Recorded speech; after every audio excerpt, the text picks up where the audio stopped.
This show was so gross. It was so disgusting. And that's just a testament to the special effects. Ew. You know what it reminded me of? It reminded me of George Romero's Day of the Dead, 1985 zombie movie. I loved it. Classic movie. What made this movie, Day of the Dead, I'm talking about, I'll get to the Knick in just a second, but what made Day of the Dead stand out to me, and I saw it when I was a little kid back in the 80s, was the special effects. Special effects artist Tom Savini wanted just not to throw, a bunch of sausages in the mix, kind of like what he did in Dawn of the Dead, but he made the special effects anatomically correct. Tom Savini is a Vietnam veteran. He was a photographer in Vietnam, and he saw up front the gore, the real-life gore of war, and that kind of inspired him when it came time to do special effects to go a step forward. And he would look at medical books, and I remember an interview with him. It's a documentary called Scream Greats about Tom Savini, and he took out medical textbooks. And Savini himself, who saw a lot of real-life gross stuff, said, this is some real gross stuff, and he based his effects on that. So I was reminded of that when watching The Knick, because it's a show not entirely accurate about where surgery was in New York City in 1900 at the time. However, I think it wanted to go for that anatomical accuracy. So yeah. And then I also read that gloves were a thing in 1900. I think it started to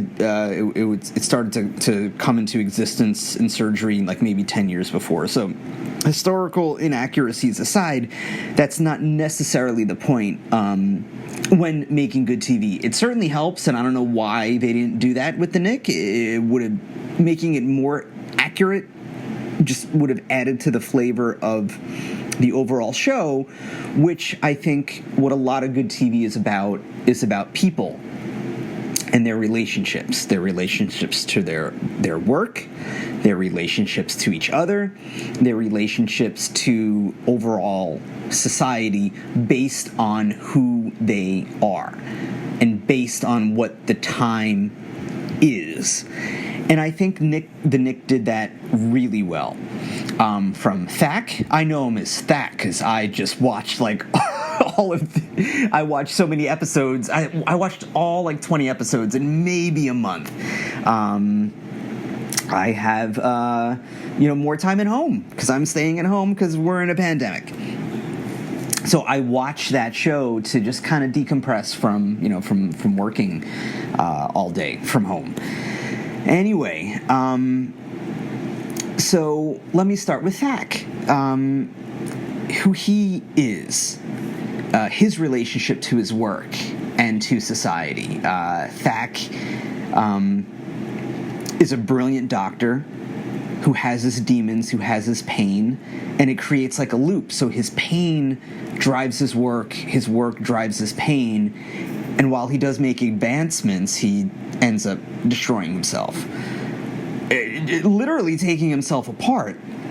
And the finale of the finale, one of the last scenes, so moving, so disgusting, but so moving. It kind of encapsulates what the show is. He's performing surgery on himself. He has his guts in his hands. And he pauses, and he's dying. He's killing himself for his work. Part of the reason why. And he stops. Beautiful performance by Clive Owen all throughout the show. And he stops. And he pauses, and he says something like, "This is what we are." And it's just guts. So to Thack, it's just all we are is just guts. It makes us who we are, because if those guts disappear, we're done. We're gone. And I think part of what Thack is saying is right. Yeah, this is who we are. I would disagree with Thack on one point. It doesn't make us all who we are. We're not just all guts. It's certainly a part of who we are, and we need those guts to survive, for sure. But I think we're more than that. We're shaped by a lot of things, and our guts are our shape in a way. But Thack does raise a point. I wouldn't say it's everything, but it's a big part. We need those guts. And it was necrotic. That's such a heavy word, necrotic. And just due to the self-destruction throughout his life. And I definitely got a house vibe from watching Thack. Dealing with addiction. And we never really got as to why Thack did what he did, or why the reason for Thack's addiction. It would have been nice if that would have been explored more. I realize there's no time, but it's okay to wonder. It's not really a huge point of the character, the why, at least for Thack. It would have been cool, but yeah, whatever. And then, who's next? Let's go to Dr. Algernon Edwards. A person who society shaped him, and I think a person between the two worlds of one who was raised with a certain amount of privilege, but he had that privilege being a black man, and especially a black man in 1900, and then, further back, he was probably a child in post-Civil War, I guess the 1880s. So how he is kind of in the middle, and the show explored that, especially with Opal, his wife, who voiced most likely the anger of the people that Dr. Edwards would deal with throughout the show, whether it was people at the digs, at the hotel where he stayed, his wife, and then dealing with the privileged white people, the very, very rich white people who almost every step of the way, with the exception of a few, discounted him because of the color of his skin. Edwards, a brilliant doctor, on the level of Thackery. Just his innovations were there, but he also was self-destructive. If I had to guess, from the pain of just growing up, as a black person, even though he was in privilege, he's still a black person. Doesn't matter. He had more comfort, I would imagine, than most at the time, but he still had that pain. He still had that pain because of where he could have gone if he was white, based on his skill set and based on his intelligence, based on his innovation as a doctor. And you saw that struggle with Dr. Edwards. His self-destruction was getting into fights. And his father, at the funeral of Mrs. Robertson, kind of, laid it out for him. Edwards was so self-destructive that he couldn't practice anymore. He couldn't practice what he was brilliant at because of his eye. And while it seemed like he would go into the field of psychology, that's what it seemed like. In treating addiction, taking on the legacy of what Thackery was doing. Maybe that's not what he wanted to do, but he has no choice because that asshole Gallinger did that to him. And let's talk about Gallinger, shall we? Gallinger was not a likable character from the start, and I think that was the plan. Not a likable character, but the writers tried to draw sympathy for him due to the death of his child. His wife murdered his child. Two children. Two children his wife murdered. But from the start, you saw the bigotry in Gallinger, and it showed in his arc. But what fascinated me most about Gallinger was not only his unlikability, but was the hypocrisy of Gallinger. Mr. Eugenics, Mr. I am part of a stronger, better race. Yet his white wife killed 2 children. Had his, wife been black, she would not have just, gone to a sanitarium and would have gone to jail, would have been put to death. But I would imagine because there's a good amount of privilege with his wife, she and her story, and she was not treated well. I don't know if the treatment was considered good treatment at the time. I don't think it was.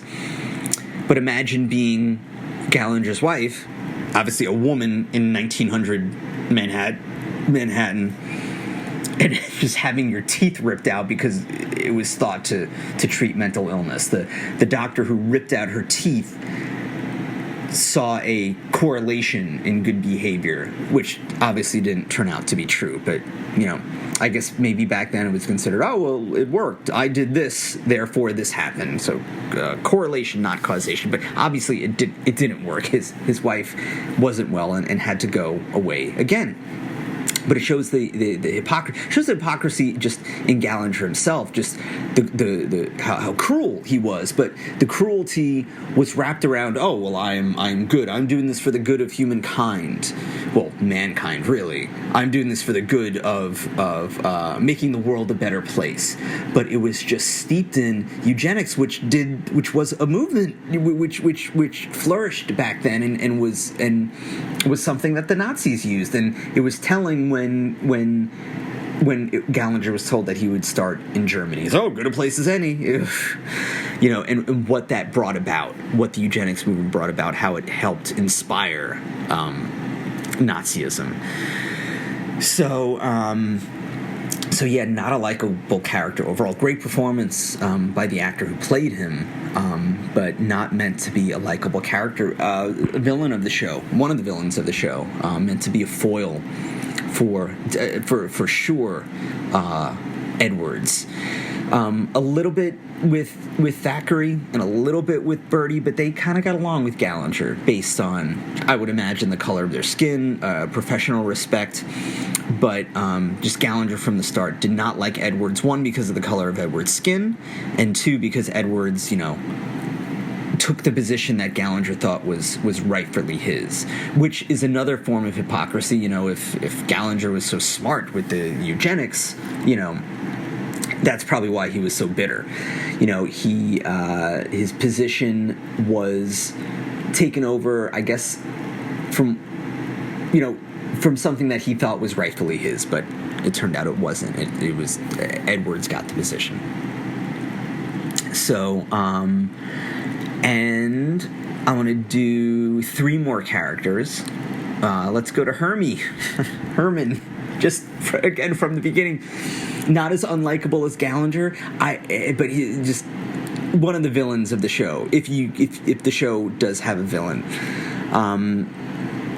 right from the start, corrupt, skimming, thievery. Someone who started out at one station in life and so desperately wanted to get to another station of life. But unlike Edwards, he was able to do it because of the color of his skin, just clawing his way up through any means necessary, through murder, accessory to murder, through crime, and corruption, how, just cheating on his wife, abandoning his children for a younger woman, and then trying to make himself have a higher status than from what he started, again, through corruption, bribery, skimming, thievery, clawing his way up there, because that's what he wanted to be, just based on where he came from.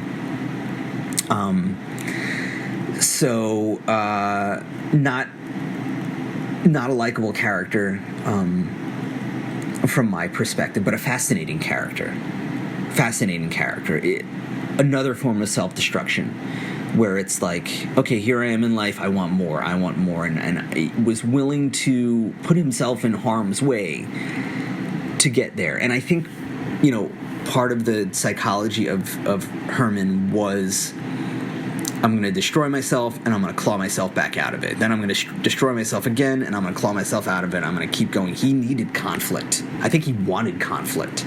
He thrived on conflict, even though there was bodily harm to him, especially at the beginning, and financial harm to him, especially at the end. And let's go to Nurse Elkins. Another just what an interesting arc. It seemed to really turn very fast with her. From you start out, mild mannered, and how innocent, and then it just for lack of a better word, de-evolved to her relationship with Thack. I wouldn't say turned on a dime. The arc was there. So let me strike that. The arc was there. Her relationship with Thack, how she just enabled him, but how she got pleasure from him, and how I think she genuinely loved him. And the end of that relationship turned into her being, to get what she wants, more manipulative. So she used her body. She used her mind combined with her body to get what she wants, whether it was doing the sexual acts with Wu to make money, and then how she manipulated I forgot the Robertson's son, Cornelia's brother, to get into a relationship with him, to get into a higher status. And it kind of showed her origin story with her father in really just a flood of exposition. How she just told her father as she killed him, this is what I want, this is how I'm gonna get it, and this is what I'm gonna do, and kind of not showing any remorse for it, almost sociopathic. Meanwhile, she's a nurse who's helping to save lives, a very, very competent nurse who maybe if she wasn't a woman would have, and who knows what her future was, whether she still practiced or not, where she could have gone in nursing, where she could have gone being a doctor, because that's what the interest that she showed. She certainly had the stomach for it and had the brain for it as well. And let's go to Bertie. Very likable character, kind of again in the middle, and it's so interesting just how prejudice and judgment was just normalized back then, and I think prejudice is normalized through time, and and then it's pointing out, hey, this is something that isn't necessarily the best thing to do, and it's being normalized, but just how Bertie seemed to be prejudicial of Jewish people, and then he ended up being with a Jewish woman. So as likable as Bertie was from a 2020 perspective, going, oh, how judgmental Bertie is, the 1900 Bertie, So again, another innocent person, young, brilliant doctor, a little bit of hero worship with Thack, trying to find his way. And, Bertie was kind of the middle ground of, you had Thack, who was just this extreme risk taker and innovator and willing to, put on the show, the circus. But then you had, I forgot the doctor's name, who worked at Mount Sinai, who is very measured. Let's look at evidence. Before we go any further, what's the peer review, what's the rigorous research, and then we can move on. Very measured, very careful, as opposed to Thack's, for lack of a better term, recklessness with himself, recklessness with medicine, but Thack, just the innovations that he came on was really quick, while the doctor at Mount Sinai was another brilliant doctor and an innovative doctor, but did it in a different way. And I think Bertie encapsulated the middle ground between his two mentors. So there's a time and place, I think, for both methods. And I think Bertie, with his advent with adrenaline, was able to do that because of the teaching of his two mentors. And then the story arc with his mother, and how Bertie was influenced by the mentors in his life. So his father, the doctor at Mount Sinai, and Thack himself. And so a likable character who was looking for love with Nurse Elkins, and thankfully for Bertie, she may not have been the best match for him anyway, and obviously their relationship didn't work out. But he did find someone, and again, I gotta have the cast in front of me, and I keep forgetting. Seemed to have a good relationship with the reporter that he ended up meeting at Mount Sinai, and let's do one more character, which is Cornelia. Another character who, even though raised in privilege, still a woman and still held back from her true potential, which was, she wanted to be in the thick of it, and she was such a great investigator, and she had such passion and drive for doing good and working within the systems and then solving things, using what she knows, using who she is. So it was perfectly, and how relevant with dealing with the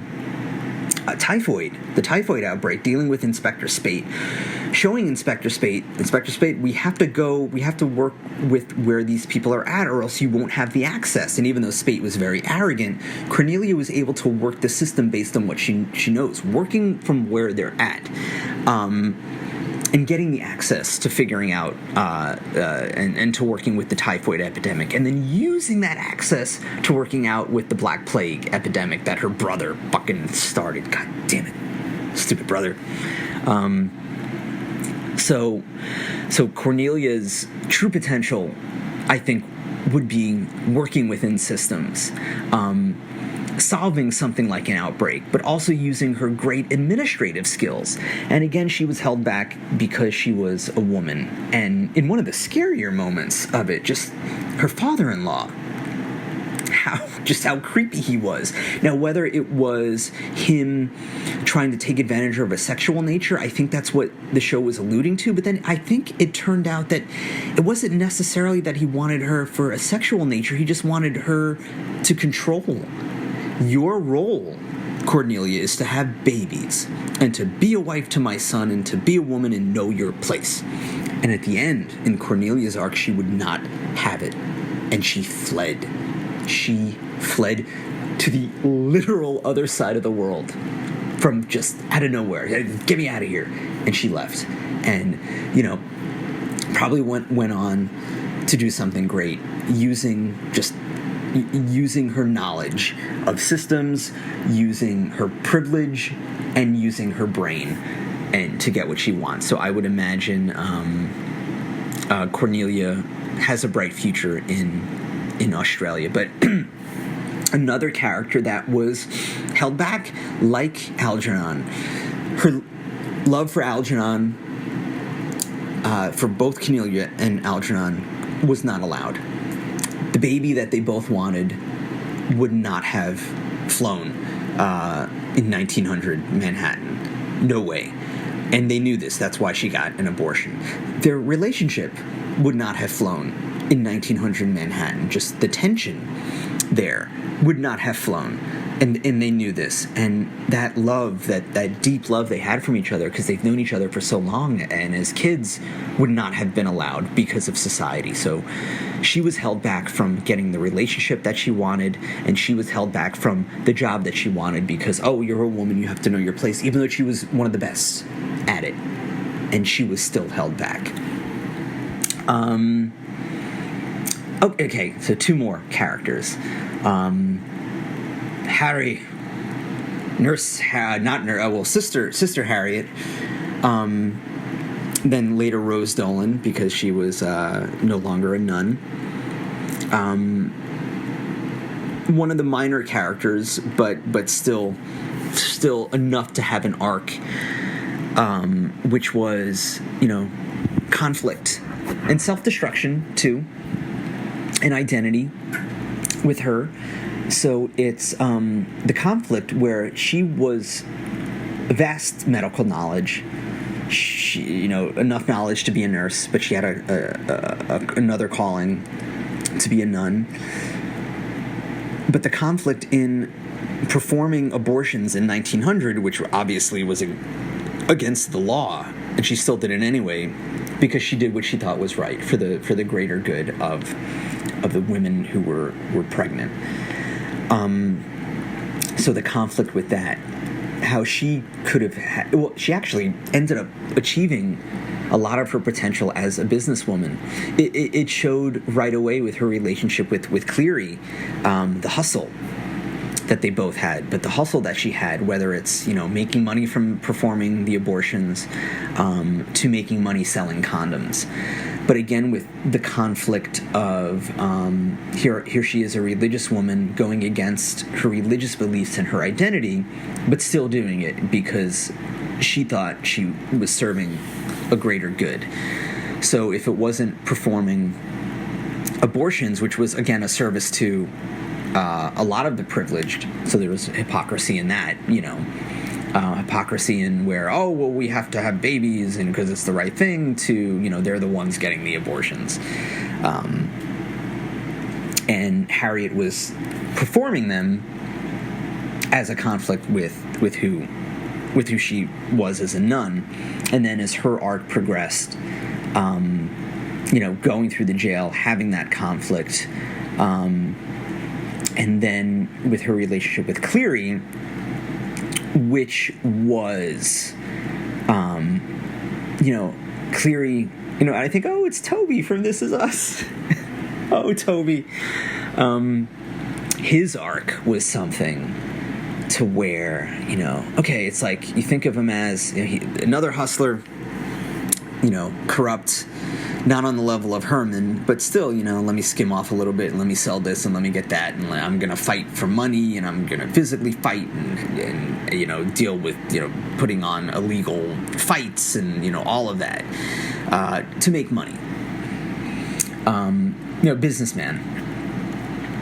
But then also his way of showing love to Harriet and manipulate, and again, in a show of exposition, how when he was in confession, how the priest said you manipulated the excommunication of a nun because you loved her, and he's like, I know the fucking point, you don't have to tell me that. So he knows what he did was wrong, and he did it anyway because he wanted to get who he wanted. So it's conflict there. He genuinely had a love for her, but instead of just saying, Harry, at the beginning, Harriet, I love you, maybe try and think of not being a nun anymore and let's try and figure out a way to do this. He got her to be defrocked due to these steps that it got out of control, and he ended up getting her out of it. So it's like he lit the house on fire. He put the fire out, and he goes, I lit the house on fire because I love this house, and I don't want to see it. And I want this house so much that I'm willing to burn it down, or willing to burn a room in the house.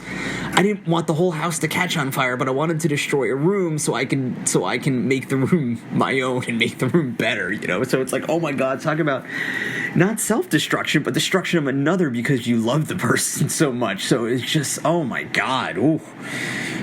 Fascinating arc with Cleary. So one would wonder, because they're engaged, how their relationship progressed as business people, as a partnership, a business partnership, as a romantic partnership. How, as he aged, if that guilt didn't tear him apart, or what he would do with that guilt, how that guilt would come out, if he ended up confessing himself to Harriet, or maybe he was afraid to because he didn't want to lose, because most likely she would have been like, I am out of here. That is one of the worst things you could possibly do to me. So maybe it would never come out. That would be fascinating. Would have this come out? Would he have confessed? If not, how would he handle that guilt, whether it was through drinking, whether it was through fighting, whether it was through getting into arguments with her, whether it was through self-destruction, whether it was through getting help. Maybe that's why he confessed. He wanted to just get it out somewhere. So who knows if this would have been a secret that he held to his grave because he loved her so much. So again, fascinating stuff with Cleary and Sister Harriet. So I think those are all the characters I'm going to do. But But all throughout those character arcs was the overall, show about a hospital in 1900 Manhattan and the changes that were going on, and how within that hospital, the working relationships, the personal relationships, the relationships with society, I thought were encapsulated so well in this show. And it's one of those shows where it's like, oh, I would have loved to have seen more seasons. And apparently Steven Soderbergh said that he wanted the third season to be in 1947 Manhattan. So all of these characters either would have been dead or would have been very old. I would have loved to have seen that. I love flash forward, so I would have loved to have seen the flash forward in that respect, where these characters are. Thackery was dead, but it would have been so cool to see where those characters were, or it would have been cool to see the Knick with different characters. I would have loved to have seen the characters that I got to know throughout those 2 seasons, but it would have been nice to see more of the Knick. It would have been nice to see how, I don't really know anything about surgery, so it would have been nice to see how surgery advanced. Of course, maybe a little more accuracy. You could have been more medically accurate, I think, while still having these great character arcs. I don't think it would have changed anything, because as cool as watching the surgery was, the accuracy, I think, would have made the show stronger. It's a nitpick, but it did inspire me to look into what things were like back then, and that's why I love movies and TV so much, because it inspires me to look at what the real life was, because movies have dramatic license, of course. It can't be completely accurate all the time, but I think it could have been with surgery, while still maintaining the great character studies of the show. So, really good stuff overall, and I think that's it. Wow, I've been going on for a half hour, and it's 4:30 in the morning. Luckily, I don't have to be at work so early. And that being said, I hope everyone is taking care of themselves out there. What's today's date? Today's date is July 23rd, 2020. And we are still in a pandemic. It is so surreal saying that we are in a pandemic right now. So I hope everyone is taking care. I hope everyone is staying safe. I hope everyone is practicing social distancing. I hope everyone is wearing a mask.